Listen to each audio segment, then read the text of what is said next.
Hey there, it's Angela Raspass, self-leadership coach, mentor, and facilitator, here with a little self-leadership snippet for you today.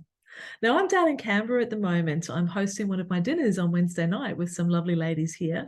But what I've just finished is a masterclass for an awesome community called the Silver Sirens.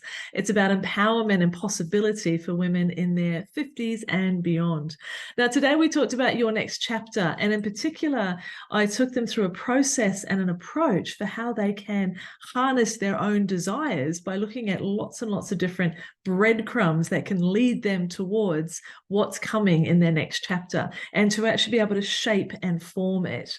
Now, there was a lot of content here, but the key thing that I want to highlight for you today is this combination of two simple self-leadership principles, one being flexible thinking, the other one being emotional intelligence, and giving you a very practical way of utilizing these. Now, the reality is when we are creating a next chapter, so when we are deciding and delivering and designing this new thing that we want to take to the world, most commonly it is either a new business or pivoting the one that you have or contemplating a career move or some other major transition. One of the things that we really need to be conscious of is that we're going to screw it up, okay? Things are not going to go completely according to plan.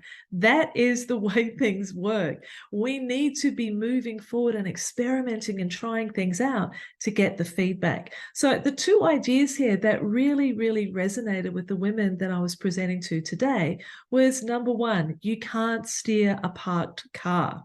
Now, what does that mean? I just want you to imagine for a moment, sit yourself down in whatever car it is that you drive. Don't turn it on, just try and turn the wheel. How easy is it to turn the wheel when the car's not moving? Actually, obviously, it's not easy at all. It's almost impossible because you need to be in motion to be able to course correct. So you can't keep designing at the whiteboard until you've got your idea perfectly created and then go out there and hit the world with it. No, you need to iterate. You need to be moving. Then you can course correct as you get the feedback along the way. So that was the point number one. The second one is when it comes to this idea of emotional intelligence, self-compassion is a huge part of this.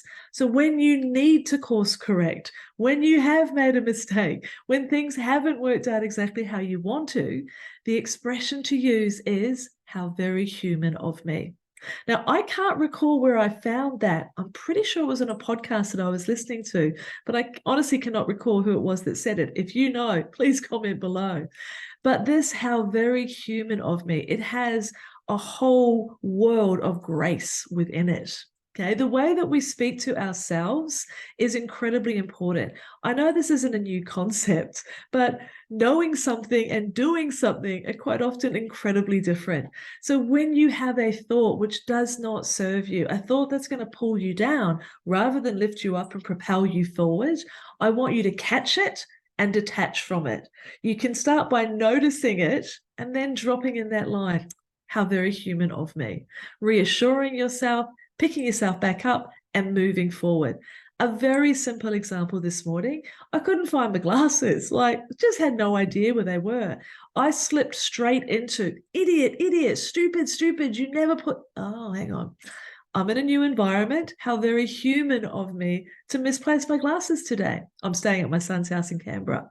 Now, the difference between those two, because I was leading up to running this presentation, was immense. One of them had me like this and feeling really tense and angry and stressed out.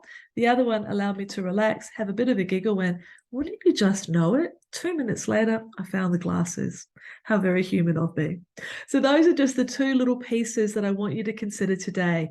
Number one, you can't steer a parked car, so please get moving, experiment, and then get that course correction.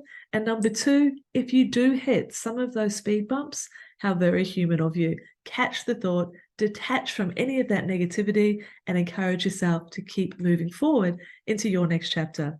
So I hope you enjoyed this wee self-leadership snippet. I'd love to hear what you're working on, and I'll be back next week with another snippet to share with you. Have a great day.